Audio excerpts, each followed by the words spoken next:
NASA का Perseverance rover आखिरकार धरती से लगभग 7 महीने की यात्रा करने के बाद मंगल ग्रह पर उतर चुका है। हालांकि रोवर ने अकेले यात्रा नहीं की। परसेवरेंस के साथ एक मिनी हेलीकॉप्टर है जिसे इंजीन्यूटी नाम दिया गया है। अगर सब ठीक रहता है तो इंजीन्यूटी दूसरे ग्रह पर उड़ान भरने वाला पहला हेलीकॉप्टर होगा। ये मिनी हेलीकॉप्टर सिर्फ 19 इंच लंबा है। इसमें 4 बड़े कार्बन फाइबर ब्लेड हैं जो विपरीत दिशाओं में घूमते हैं। ये इतना छोटा है कि इसे परसेवरेंस रोवर के निचले हिस्से में स्थापित किया गया है।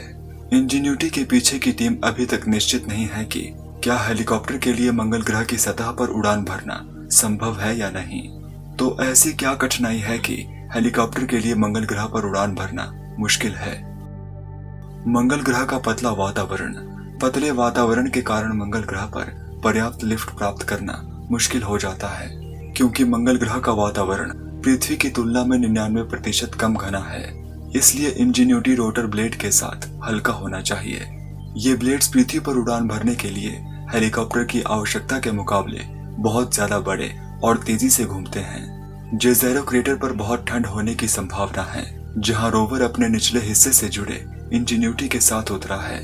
यहाँ तापमान 0 से 90 डिग्री सेल्सियस तक नीचे चला जाता है। हालांकि पृथ्वी पर मिशन कंट्रोलर्स ने हेलीकॉप्टर का परीक्षण मार्शियन तापमान पर ही किया है और उनका मानना है कि यह मंगल ग्रह पर ठीक से काम करेगा।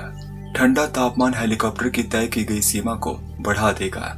इसके अलावा नासा में फ्लाइट कंट्रोलर्स हेलीकॉप्टर को जॉयस्टिक से कंट्रोल नहीं कर सकेंगे, क्योंकि वर्तमान में रेडियो सिग्नल्स को मंगल ग्रह से पृथ्वी तक यात्रा करने में करीब 8 से 12 मिनट का समय लगता है।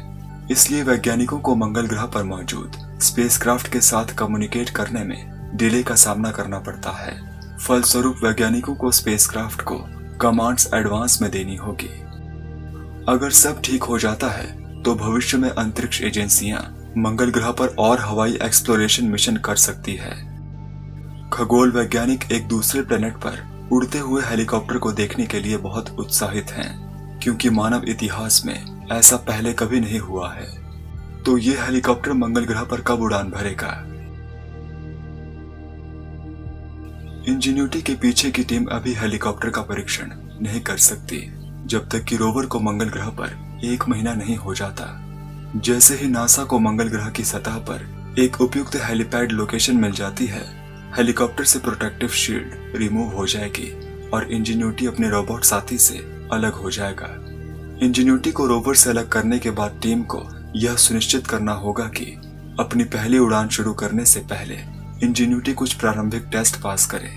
इंजीन्यूटी हेलीकॉप्टर सोलर पैनल्स के माध्यम से चलता है, जो मंगल ग्रह पर एक दिन में अपनी बैटरीज को 190 सेकंड्स की उड़ान के लिए चार्ज कर सकता है। जैसे ही हेलीकॉप्टर अपने सौर पैनल्स के माध्यम से खुद को चार्ज करने में सक्षम होता है और रोवर के माध्यम से टीम के साथ कम्युनिकेट करता है, तो वैज्ञानिक हेलीकॉप्टर की उड़ान क्षमताओं का परीक्षण शुरू कर सकते हैं। लेकिन कम से कम 1 महीने से पहले ऐसा नहीं हो सकता।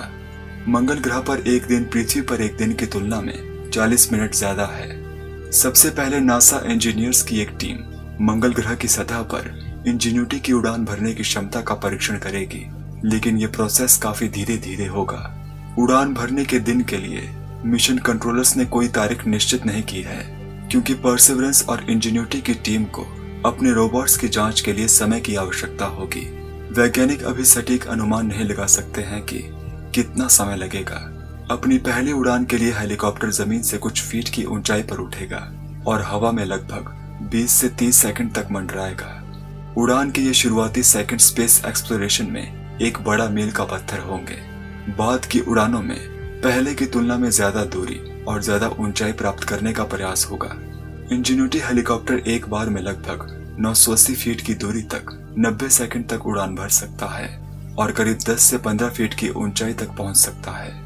नासा के लिए ये एक बड़ी उपलब्धि होगी।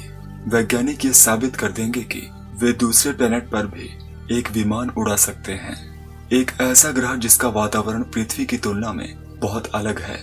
एक बार यदि ये मिशन सफल हो जाता है तो नासा और ज्यादा हेलीकॉप्टर्स मंगल और अन्य ग्रहों पर तैनात करने के काम पर लग जाएगी। नासा पहले से ही शनि ग्रह के सबसे बड़े चंद्रमा टाइटन पर ड्रोन भेजने की योजना बना चुकी है। टाइटन को एक प्रारंभिक पृथ्वी के रूप में देखा जाता है। वैज्ञानिकों का मानना है कि यहाँ हमें सुराग मिल सकते हैं कि हमारे ग्रह पृथ्वी पर जीवन कैसे विकसित हुआ होगा। अपने 2.5 साल के मिशन के दौरान ड्रोन हेलीकॉप्टर टाइटन के विचित्र वातावरण में ऑर्गेनिक टीलों से लेकर इम्पैक्ट क्रेटर के प्रभावों की खोज करेगा, जहां तरल पानी और कॉम्प्लेक्स ऑर्गेनिक मटेरियल मौजूद है। इस मिशन का नाम ड्रैगन फ्लाई है, जो 2026 में लॉन्च होगा और 2034 में टाइटन पर पहुंचेगा।